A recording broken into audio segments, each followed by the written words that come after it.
They were last seen waving from the deck, just a father and daughter off for a weekend sail. No distress call, no storm, no bodies, just gone. For 12 years, his wife lit a candle every night, until one day a stranger knocked on her door and whispered, "He's alive." What really happened on that boat? Why did the Coast Guard never find wreckage? And who was the man who came back? Not to reunite, but to confess. This is the story of a missing family, a buried secret, and a truth darker than the ocean floor. Subscribe to this channel now and stick around. Let's find out together how this story ends. March 6th, 2013, Long Island, New York. It was supposed to be a daddy-daughter weekend.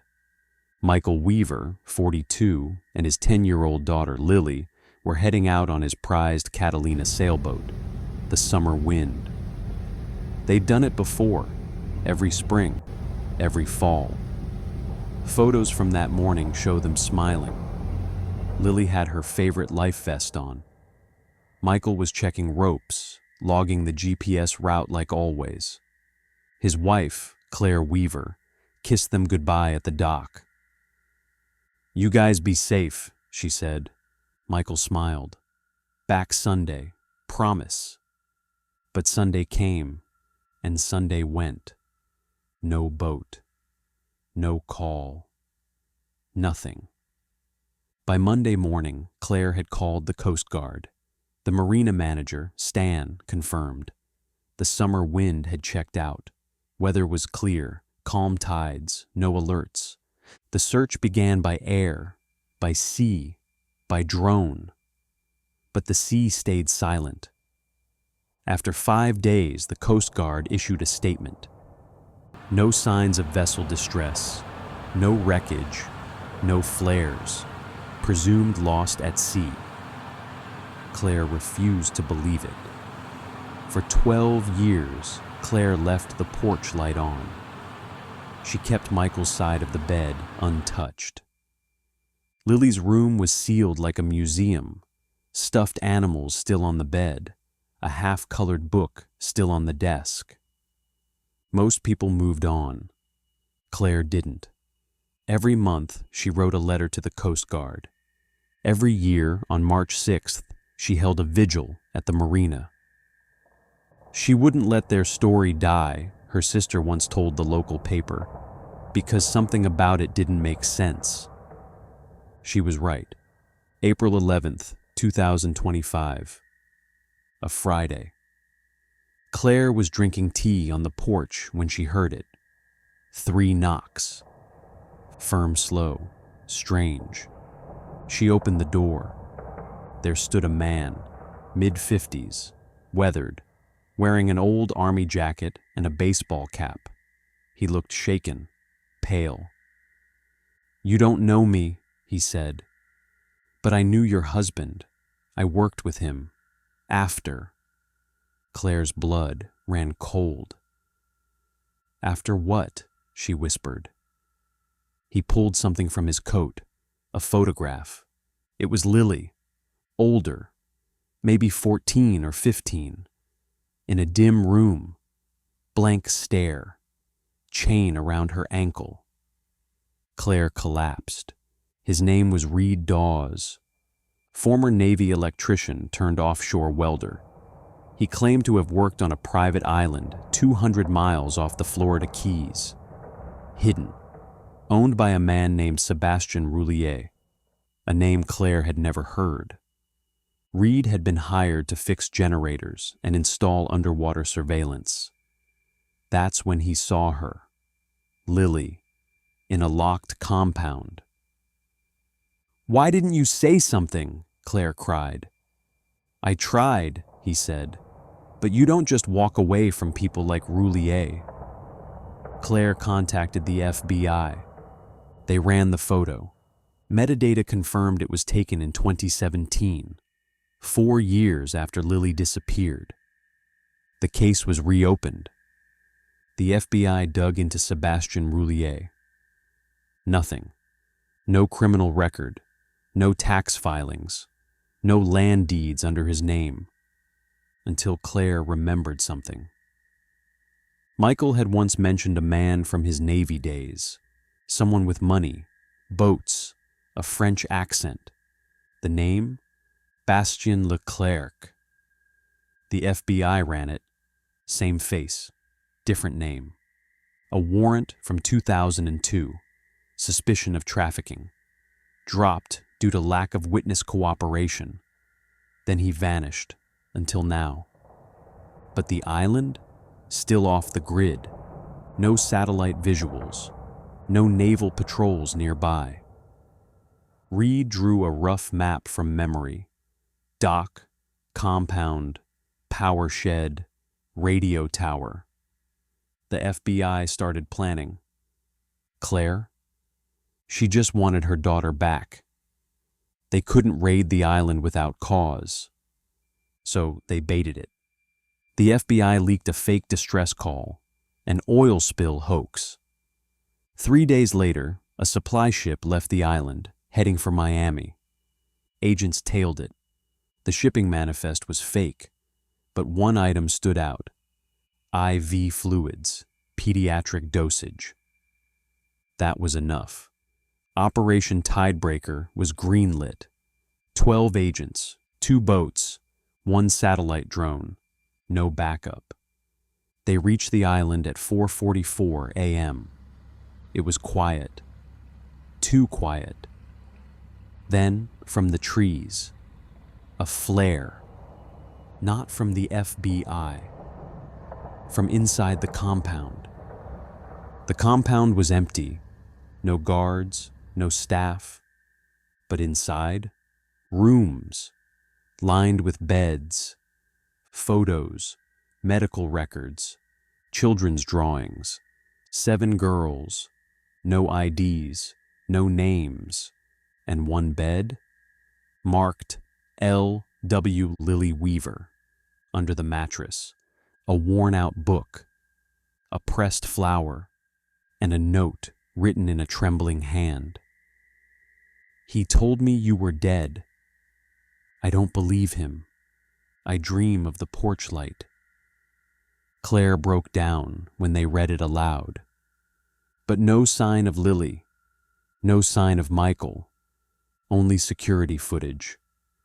The last clip, Michael, in the hallway, walking alone, carrying a tray of food.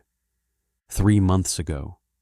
Back at FBI HQ, a lead agent handed Claire a sealed envelope. It had been found in the island's post room, addressed to her. Inside, Claire, I'm sorry. I did it to protect her. I thought I could outsmart them. But I was just another pawn. If you're reading this, then maybe you found her. Or maybe you never will. I need you to know I never stopped trying. I never stopped loving you. Forgive me, Michael. Claire stared at the words. Her heart shattered all over again. The search was no longer just for Lily. Now it was for Michael, too. And that night, a new clue came. A coded message, encrypted, from inside a prison in Venezuela. It simply read, "She's still alive. I'm not the only one who knew." When the Coast Guard finally located the boat, it was adrift, barely afloat, about 20 miles off course. Inside, 1 life jacket, no sign of Ethan, no sign of Lily. A broken fishing rod lay near the edge, an untouched sandwich in the cooler. And the weirdest part? The GPS was disabled, not malfunctioning, ripped out. It was like someone wanted them to disappear without a trace. Emma, heart racing, demanded answers. But authorities said there were none. Maybe the current pulled them away. Maybe he tried to swim for help. All maybes, all guesses. Then she remembered something Ethan told her the night before they left. I might take Lily further out this time. She's ready. Further out to where? Why? What was he planning? Weeks later, a recreational diver stumbled onto something strange. At the bottom of a shallow reef off Crystal Sound, a children's water shoe. Pink, faded, with Lily stitched inside. The diver took a photo, sent it to the Coast Guard. It matched one Emma packed. Same size, same color, same embroidery. But no body nearby, no debris, just that shoe, sitting perfectly still, like someone placed it there on purpose. By the 4th month, Emma couldn't sleep, couldn't eat. Every police call, a cruel dead end. Every sighting, a false alarm. She started seeing Lily in strangers, in dreams, on TV. She stopped going out, stopped answering calls. Friends whispered, "She's not coping." The church held a memorial. Emma didn't show up because something in her gut still screamed, "This isn't over." On the anniversary of their disappearance, a letter arrived at Emma's door. No return address. Inside, a single sentence. "He lied to you. Start with the marina cameras." That was it. No signature, no further message. Just that line. Emma took it straight to the detective in charge, but they brushed it off. "A prank. Don't open this wound again." She opened it anyway. Emma requested the marina footage from that morning. It took months. Red tape, lost files, technical issues. But finally, she got a single blurry clip. Time-stamped 6:08 a.m. Ethan, holding Lily's hand, walking toward Dock 7. Nothing odd, except he wasn't carrying any fishing gear. No poles, no cooler, no bait box, nothing. Just a duffel bag, and Lily's stuffed fox in his other hand. Emma replayed the video, frame by frame. Just before Ethan and Lily reach the boat, he turns. He speaks to someone, off camera, gesturing with his hands. He nods. Lily waves, then they board. Emma freezes the frame, a shadow in the edge of the screen. Not just a person, a man wearing a sheriff's jacket. She confronts Sheriff Daniels. He watches the footage, cold face, flat voice. No idea who that is. But Emma remembers something. That same sheriff had discouraged search efforts beyond the immediate area. They couldn't have gone far, he said. Now she wondered, was he helping or hiding something? Emma pulls Ethan's financial records, buried beneath old transactions, an outlier, $10,000 wire transfer, dated 2 days before the trip, labeled consulting. Sender, CH Logistics, a shell company, a company tied to one location, Key Largo. Why was Ethan getting paid? And for what? Emma books a one-way ticket to Key Largo. 12 years later, a suitcase, a folder of clues, and a name she can't get out of her head. She's not just searching anymore. She's hunting for Lily, for Ethan, or for the truth that might destroy them all. Claire stood frozen in front of the coastal home in Nova Scotia. White trim, nautical blue siding, wind chimes that matched the ones Jack once bought. She wasn't dreaming. This house was identical to the one in Jack's old sketches. A retirement dream he never got to build. The same porch swing, the same curved roof line, except someone was living here. A shadow moved behind the curtain. The door opened. Claire's breath caught. A man, beard, thinner, grayer. But those eyes, Jack's eyes. It wasn't a hallucination. He stared at her, stunned. Claire? She stepped back. He stepped forward. Alive. After 12 years. Claire's voice cracked. Where is our daughter? Jack shook his head. His face fell. I can't explain it here. She pushed past him. The house inside looked untouched by time, except for the walls. Photos of Emma, but all of them stopped at age 8. Where is she, Jack? He said nothing, but his hands were shaking. I didn't drown. Jack sat at the kitchen table, eyes hollow. That night, storm rolled in. I radioed for help, but before anyone came, a boat pulled up. He looked down. 3 men, armed, said they needed my boat for a job. Claire leaned forward. What job? His eyes met hers. One I couldn't come back from. Jack had made a deal. He gives them the boat. They spare him and Emma.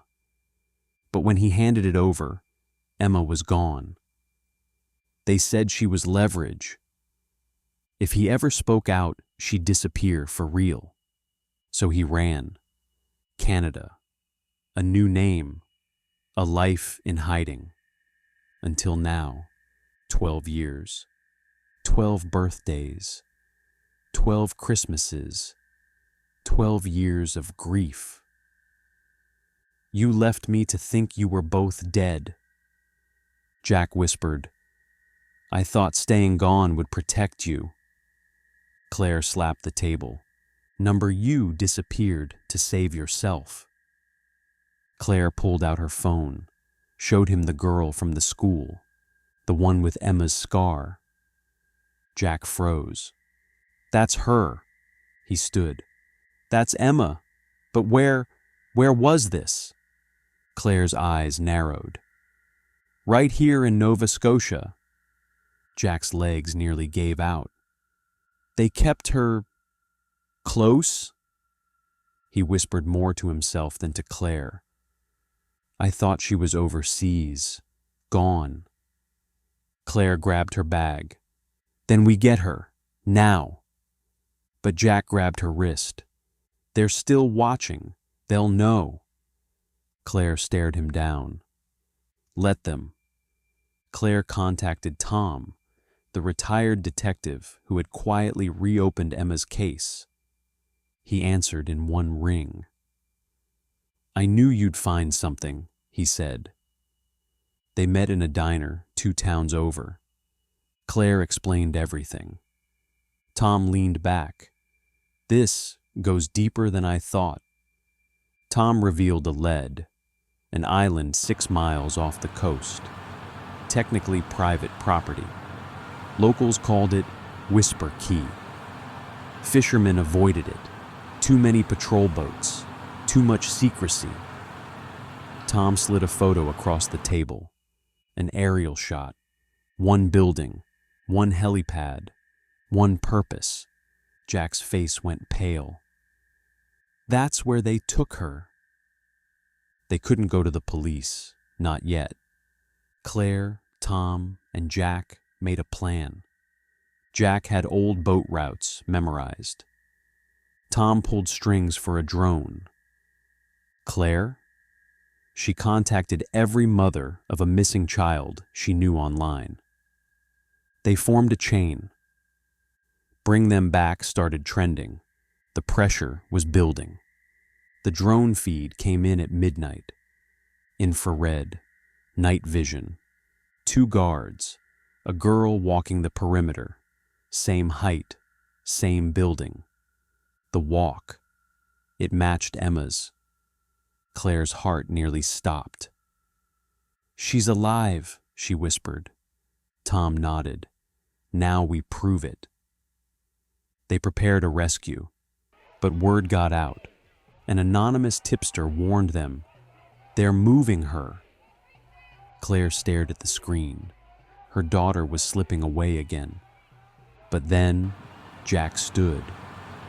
No more hiding. They took the boat out at dawn. Mist, silence, waves cutting through fog. Ahead, the island. Suddenly, gunfire from the shore. Tom hit the deck. Jack took the wheel. Claire clutched binoculars. On the shore, a girl was running, hands tied, hair blowing in the wind. She turned. It was Emma. Then, a gunshot. The media frenzy hadn't let up. Now that Maddie was confirmed alive, reporters camped outside the hospital. Everyone wanted answers. But the only name Maddie whispered that night? Uncle Graham. Not her real uncle. A friend of her father's. A man no one had heard from since 2013. Detective Wallace ran a background check. Graham DeWitt, former Marine. No criminal record, but something felt off. When they checked his listed home, it had been abandoned for years. Dust, empty rooms, and in the basement, a child's flip-flop, bright pink, still stained with dried blood. Maddie didn't speak much, but when shown the flip-flop, she froze, then said, "That was the last thing I wore before." She trailed off. Tears welled up. Her mother held her. "Before what, baby?" Maddie whispered. "Before the boat sank. Before Dad went away." But the boat never sank. That much was now clear. It was a lie. A cover story. Maddie remembered a dock, not in Florida, but a marsh, overgrown, remote. Detectives cross-referenced satellite photos, found a likely match. Swampland, privately owned. By who? A shell company, linked to Graham DeWitt. A search team was sent in. Thick brush, mosquito clouds, humidity like a wet towel around your throat. And then, a shack. Small, hidden. Inside, chains, blankets, photos of Maddie, dozens, Polaroids, some recent. One as recent as 3 months ago. Graham was alive. They were sure now. The hunt began. Border alerts issued. Interpol notified. But still, no hits. Until a traffic cam pinged his license plate. Montana, 2 states away. He was on the move. And Maddie started drawing. Sketches of a white room, a locked fridge, her dad's voice, screaming. She told her therapist, they kept Dad somewhere else. Where? I don't know, but I heard buzzing, like machines, and he cried. He cried so loud. Detectives revisited hospital logs. EMTs had recorded bruises on her wrists and ankles, signs of long-term restraint and malnutrition. But not just hers. They matched the pattern. To prisoner treatment. The theory formed. Maddie had been taken, but her father hadn't died. He'd been held too. Somewhere. Somehow. But why? What was the motive? And why wait 12 years to release her? Unless she wasn't released. She escaped. And they weren't finished yet. At dawn, the FBI stormed an auto shop in Butte, Montana. Inside dash, evidence, maps, syringes, plastic gloves, and a photograph of Maddie pinned to a board with a post-it. Move her back? Graham was still planning, still watching. DNA tests from the shack revealed something worse. Blood, belonging to a second individual. Not Maddie, not her father, someone else. A match to an unsolved case from 2015. Another girl, another disappearance. Same pattern, same region. Suddenly, this wasn't just about Maddie. It was bigger, much bigger. The FBI labeled it a patterned capture network. Multiple victims, targeted over years. All tied to locations where Graham had lived or worked. Surveillance expanded. Dozens of names. And one curious pattern. Each child had a connection. To maritime clubs, to boating groups, to sailing communities. All except one. The one they couldn't identify. Yet. Maddie woke in the middle of the night. Sweating, panicked. She kept saying one name. Darian, Darian, Darian. Not her father, not Graham, but someone else. Her therapist recorded it. Later, investigators cross-referenced that name and found it. Darian Booth. Arrested in 2011. Released 2012. For what? Child neglect. His last known employer? Graham DeWitt's construction firm. Booth had vanished, last seen in Oregon, but a bank card was just used. In Salt Lake City, a bus ticket. Booth was on the move, heading toward New Mexico, heading to a property owned by the same shell company, another shack. Another hidden space, and the feds were closing in. Maddie began to draw again, not just rooms, faces, one face, repeated over and over. A man with a scar above his left eyebrow. Detectives found a photo of Booth. Same scar, same eyes. She froze. That's him. He said he was the boss. He picked who stayed and who didn't. A federal task force arrived at the property. Guns drawn, dogs released. The door kicked open. Empty, but warm. Someone had just been there. A bed unmade. A plate half-eaten. And a folder marked Phase 3, Nevada. They opened the folder. Inside dash, blueprints of another compound, this one underground, with 10 individual rooms, locks, cameras, a full rotation schedule. One page stood out, a list of names, crossed out, except one, Maddie Rhodes, and beneath it, recover immediately. They brought Rachel back to the same harbor, same slip number, same salty breeze, same dock where her husband and daughter vanished 12 years ago. But this time, something was different.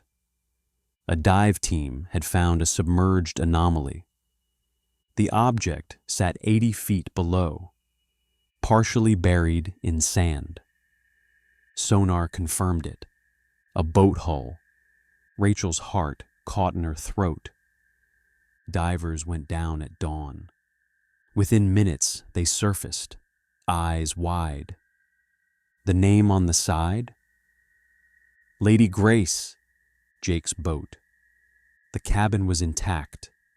Inside, 2 life vests, a rusted toolbox, and a small child's backpack. Pink, torn.